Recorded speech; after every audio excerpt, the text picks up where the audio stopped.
إن الحمد لله نحمده ونستعينه من يهده الله فلا مضل له ومن يضلل فلا هادي له وأشهد أن لا إله إلا الله وأن محمد رسول الله صلى الله تعالى عليه وسلم تسليما كثيرا أما بعد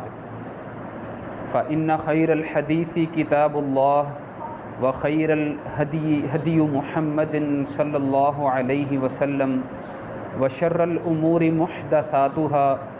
وكل محدثة بدعة وكل بدعة ضلالة وفي رواية أخرى وكل ضلالة في النار فأعوذ بالله السميع العليم من الشيطان الرجيم من همزه ونفخه ونفثه بسم الله الرحمن الرحيم قال جل وعلا يا أيها الذين آمنوا كتب عليكم الصيام كما كتب على الذين من قبلكم لعلكم تتقون أياما معدودات فمن كان منكم مريضا أو على سفر فعدة من أيام أخر وعلى الذين يطيقونه فدية طعام مسكين فمن تطوع خيرا فهو خير له وأن تصوموا خير لكم إن كنتم تعلمون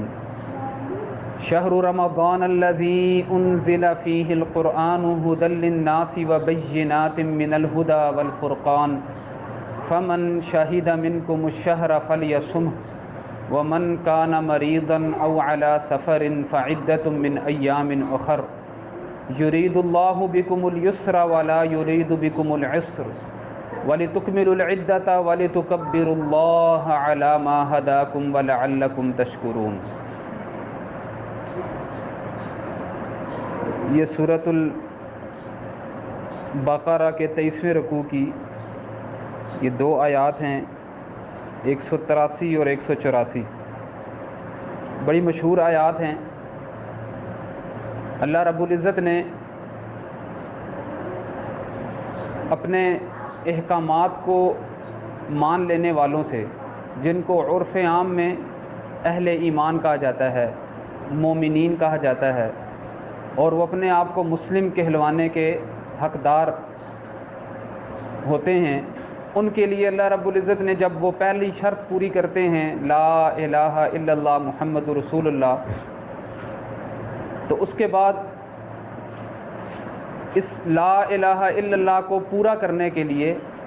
عملی طور پر پریکٹیکلی اس کا اظہار کرنے کے لیے، اس کو ثابت کرنے کے لیے کہ کسی فرد نے یا کسی معاشرے نے اللہ رب العزت کو اپنا خالق اور سب سے بڑھ کر اپنا معبود مان لیا ہے، تو اب ان کے اوپر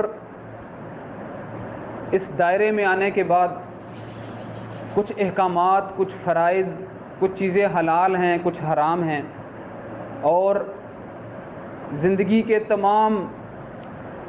شعبوں میں اور زندگی کے ہر قدم پر ان کے لیے جو انسٹرکشنز ہیں، ہدایات ہیں، ان کو فالو کرنا ان کے اوپر ضروری ہو جاتا ہے۔ اللہ رب العزت نے یہ ساری چیزیں فرض کر لینے سے پہلے کہہ دیا تھا کہ لا اکراہ فی الدین، کہ اگر اللہ رب العزت کا دین قبول کرنا ہے تو اس کے اوپر کوئی زبردستی نہیں ہے، اس لیے کہ قد تبین الرشد من الغی، کیا چیز ہدایت ہے اور کیا چیز گمراہی ہے،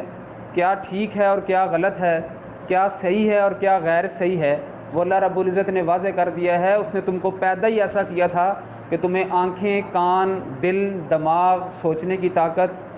حق اور باطل کو پہچاننے کی استطاعت، فَأَلْهَمَهَا فُجُورَهَا وَتَقْوَاهَا، نفس کو پیدا کر لینے کے بعد اس کے اندر نفس کو بھڑکانے والی چیزیں اور نفس کو اللہ رب العزت کے احکام کے تابع کر لینے والی باتیں بتا دی تھی، تو اس لیے ہدایت اور گمراہی واضح کر دی گئی تھی۔ اب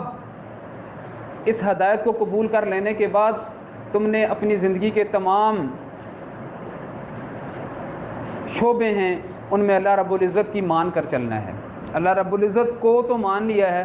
اب اللہ رب العزت کی مان کر چلنا ہے، اگرچہ اس کی اطاعت 24 گھنٹے سال کے 12 مہینے 365 دن فرض ہے، لیکن اس نے کچھ چیزوں کے اظہار کے لیے ہر امت کا، اور امت سے مراد اسکول آف تھاٹس میں کہہ رہا ہوں، ہر نظریے کا، ہر اسکول آف تھاٹ کا، چاہے وہ آج کا لبرلزم ہے، سوشلزم ہے، یا پہلے کا مارکسزم تھا، وہ جمہوریت ہے، ڈیموکریسی ہے، اور وہ پھر خاص مذاہب ہیں جن میں یہودیت ہے، عیسائیت ہے، بدھ مت ہے، یا وہ اسلام ہے۔ اس نے اپنے آپ کو ریپریزنٹ کرنا ہوتا ہے، اور اس کی ریپریزنٹیشن کے لیے، اس کے اظہار کے لیے کچھ شاعر ہوتے ہیں، کچھ نشانیاں ہوتی ہیں۔ وَلِكُلٍّ وِجْهَةٌ هُوَ مُوَلِّيهَا، اللہ رب العزت نے بیان فرمایا ہے ہر ایک کے لیے کچھ رخ کرنے کے جوانب ہیں۔ وہ اپنی عبادات میں، اپنے معاملات میں، اپنے معاشرے میں وہ ایک چلن چلتے ہیں، ایک چال چلتے ہیں جس سے پہچان لیے جاتے ہیں، یہ مسلم ہیں، یہ بدھسٹ ہیں، یہ یہودی ہیں، یہ عیسائی ہیں۔ تو یہ اسلام میں اس کو شاعر عبادت کہتے ہیں۔ اس میں پہلی چیز فرض کی ہے صلاۃ، دن میں 5 وقت۔ اگرچہ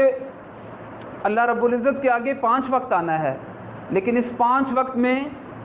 ایک یاد دہانی ہوتی ہے کہ تم نے باقی کے جو اوقات ہیں 24 گھنٹے کے، وہ بھی اللہ کی ویسی اطاعت کرنی ہے جیسے یہاں آ کر سر تسلیم خم کر دیا تھا، فرما برداری کر دی تھی۔ اہل عرب کے ہاں یہ جو انسان کی باڈی لینگویج ہوتی ہے نا، یہ ایک بڑی اہمیت کی حامل ہوتی ہے۔ اہل عرب جب کسی کے آگے ایسے تسلیم کرتے تھے نا، اپنے ہاتھ دونوں ایسے کرتے تھے، ایسے باتوں کرتے کرتے اپنے ہاتھ ایسے بار بار کرتے تھے اس کی۔ تو یہ جو ہم تکبیر کرتے ہیں اور بار بار کرتے ہیں، یہ اللہ تعالیٰ کے آگے اپنی تسلیم کی، اطاعت کی، بار بار فرما برداری کی اظہار کرتے ہیں۔ رکوع کو کبھی آپ غور سے دیکھیں، جیسے بندہ کوئی خوف اور خشیت سے ایسے اپنے آپ کو سمیٹ نہیں لیتا ہے، تو یہ چیز ہوتی ہے رکوع۔ اور جب کوئی زیادہ ہی خشیت اس کے اوپر آ جائے، وہ زمین پر گر جاتا ہے، تو یہ ہے سجدہ۔ ان کے اوپر غور کریں، یہ اللہ رب العزت نے ایسے ہی نہیں ہماری یہ کچھ نماز کے اندر جو ہیں یہ چیزیں ضروری کر دی ہیں۔ تو بہرحال یہ ضمناً بات آ گئی۔ تو عرض کرنے کا مقصد یہ تھا کہ یہاں پر اپنی عبادات میں نماز پڑھتے ہوئے جو خوف، خشیت، اطاعت کا اظہار کرتے ہیں، تو یہ صرف 5 وقتہ نہیں ہے، بلکہ یہ صرف یاد دہانی کے لیے ہے کہ باقی کے 24 گھنٹے بھی اللہ تعالیٰ تیری اطاعت کریں گے۔ ایسے ہی اس نے حرام سے بچنے کے لیے، چاہے وہ حرام بولنا ہے، جھوٹ، غیبت، جھوٹی گواہی، یا حرام کھانا ہے، اس سے بچنے کے لیے ایک ریفریشر کورس دیا ہے، اس کو کہتے ہیں صوم، سیام اس کی جمع ہے۔ تو یہ اللہ رب العزت نے فرض کیا ہے تمام امتوں پر، اس سے پہلے بھی فرض کیا تھا، کوئی نئی چیز نہیں ہے۔ ان آیات میں اللہ تعالیٰ نے اسی دوسری شاعر عبادت کو ہمارے لیے بیان کیا ہے، یا ایھا الذین آمنوا کتب علیکم الصیام، کہ اے ایمان والو تمہارے اوپر صیام فرض کر دیے گئے ہیں، کما کتب علی الذین من قبلکم، تم سے پہلے والوں پر بھی ایسے ہی فرض کیے گئے تھے، لعلکم تتقون، جیسے میں نے بھی آپ کے سامنے عرض کیا کہ تاکہ تم بچ جاؤ۔ اب یہ جیسے آگے اگلی آیت میں فرمائیں گے اللہ تعالیٰ، ایام معدودات، یہ گنتی کے چند دن ہیں، 29 ہوں گے یا 30 ہوں گے، سال میں 12 مہینوں میں سے صرف یہی 29 یا 30 دن ہیں،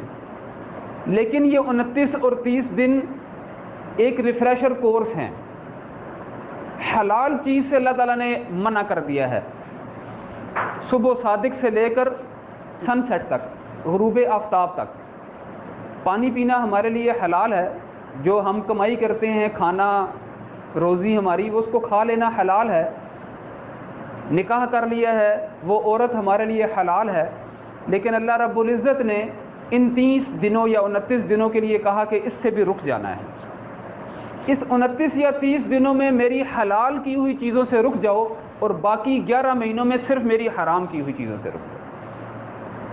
اگر اس 29 اور 30 دنوں میں بندہ بار بار پریکٹس کرتا ہے کہ پیاس لگی ہے نہیں پینا، کیوں؟ اللہ نے حکم دیا ہے۔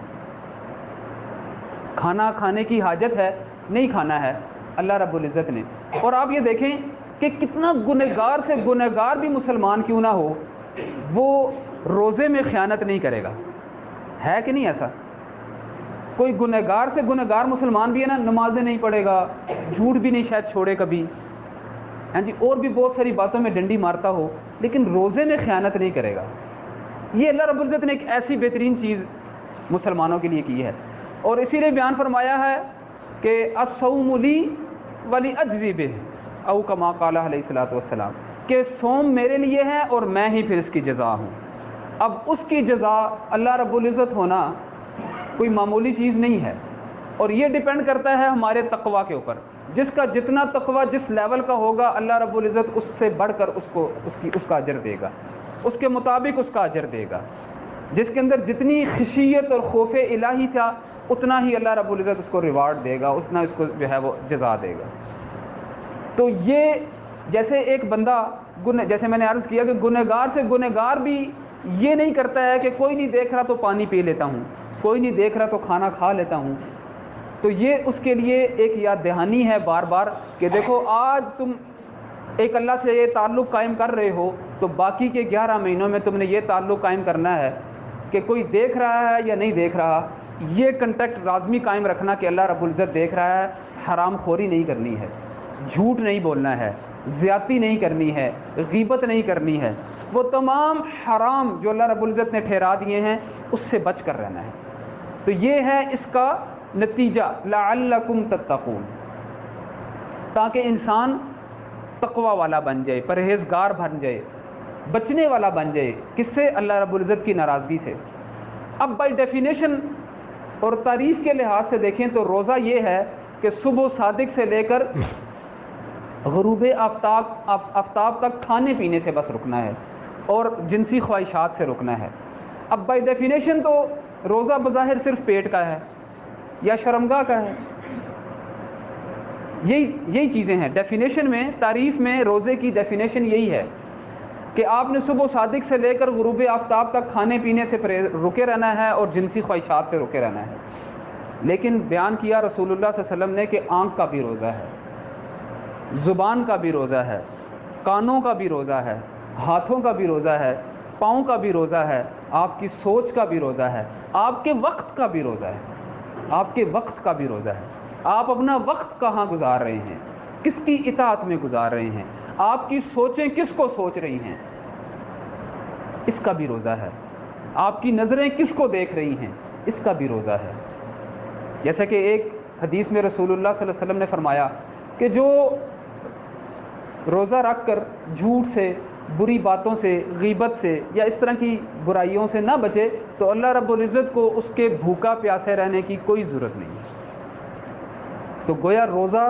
صرف پیٹ کا نہیں ہے، بائی ڈیفینیشن تو بالکل ٹھیک ہے، تعریف تو روزے کی یہی ہے، لیکن روزہ صرف پیٹ کا نہیں ہے یا شرمگاہ کا نہیں ہے، بلکہ روزہ صوم انسان کی تمام اعضاء کا ہے، بلکہ نہ صرف اعضاء کا بلکہ ان غیر مادی اشیاء کا جس کا تعلق انسان کی سوچ سے ہے، انسان کی فیلنگ سے ہے، ان سب کا روزہ ہے۔ تو فرمایا یہ دن کچھ دن ہیں، ایام معدودات، کچھ دن ہیں، اس کی پریکٹس کر لو اور پھر اس کو اپلائی کرو اپنی باقی لائف پہ۔ فمن کان منکم مریضا، اللہ رب العزت کسی کو اس کی تکلیف سے زیادہ اس کے اوپر چیزیں فرض نہیں کرتا ہے، لہٰذا تم میں سے اگر کوئی مریض ہے، اور مریض دو طرح کے ہوتے ہیں، ایک مریض وہ ہے جیسے کوئی جوانی میں مریض ہو گیا ہے، آپریشن کرا دیا، ایکسیڈنٹ ہو گیا، اللہ رب العزت بچا کے رکھے، کوئی ایسا کام ہو گیا تو وہ امید ہے کہ پھر ٹھیک ہو جائے گا۔ تو جس کو ایسی بیماری ہے، ایسا مریض ہے، تو وہ ان دنوں میں روزہ نہ رکھے، اس کی قضا کر لے آنے والے دنوں میں۔ ایک مریض وہ ہوتا ہے جو بزرگی کو پہنچ جائے، جس کی مرض جو ہے وہ ٹھیک ہونے کی امید نہ ہو، بلکہ اب جوں بزرگی بڑھے گی مرض بڑھتا جائے گا، الا ماشاء اللہ کہ اگر اس کو اللہ تعالیٰ صحت یابی دے دے تو اس کے لیے یہ حکم ہے کہ وہ ہر روزے کے بدلے ایک مسکین کو کھانا کھلائے، وہ فدیہ دے دے۔ جس کو صحت یابی کی امید نہیں ہے، جس کو صحت یابی کی امید ہے، اس مریض کے لیے حکم یہ ہے کہ وہ باقی دنوں میں جیسا کہ بھی آگے آئے گا۔ ایک تو مریض کو استثناء ایکسیپشن دے دی، دوسرا ہے مسافر۔ سفر کو بعض اوقات جو ہے وہ مصیبت سے بھی جو ہے وہ تعبیر کیا گیا ہے۔ سفر جو ہے وہ ایک تھکن اور ایک اکتاہٹ، ایک مشکل مرحلہ ہوتا ہے انسان کی زندگی کا جب وہ لمبا ایک سفر کرتا ہے. اور سفر سے مراد یہاں شرعی سفر ہے. شرعی سفر ہے. شرعی سفر جو ہے وہ 48 میل کم سے کم کہلاتا ہے، یا جس کو 75 کلومیٹر ہم کہتے ہیں. جب انسان اس سفر کی حالت میں ہو تو اللہ رب العزت نے اس کو بھی استثناء دی ہے کہ وہ روزہ نہ رکھے. وہ روزہ نہ رکھے اس مشکلات میں. اس کو چاہیے کہ جب وہ حضر میں ہو، جب وہ سفر ختم کر دے تو اس وقت اپنے روزے کی قضا کر لے. لیکن اگر ان دونوں کو، ایک مریض کو اگر وہ یہ سمجھے کہ اس کو روزہ رکھنے میں سہولت ہے، وہ اپنی بیماری کو کور اپ کر لے گا تو وہ روزہ رکھ لے. اور ایسے ہی ایک مسافر ہے، وہ دیکھتا ہے جیسے کہ آج کل سفر کی بہت سہولتیں ہیں، اے سی گاڑیاں ہیں، سفر جلدی ہو جایا کرتا ہے، اپنی گاڑیوں میں بھی بندہ سفر کر لیتا ہے، جہاں چاہے رکنا رک بھی سکتا ہے. تو ایسے سفر میں چاہے وہ شرعی سفر ہی کیوں نہیں ہے، اگر اللہ رب العزت نے اس کو سہولت دی ہے تو وہ روزہ رکھ سکتا ہے تو روزہ رکھ لے. لیکن یہ سہولت موجود ہے، بہرحال وہ سہولت کو اویل کر سکتا ہے، اس کو حاصل کر سکتا ہے. شروع دنوں میں اللہ رب العزت نے یہ اس کی ہمیشہ حکمت رہی ہے کہ جب اس نے احکامات نازل کیے ہیں تو وہ سٹیپ بائی سٹیپ نازل کیے ہیں،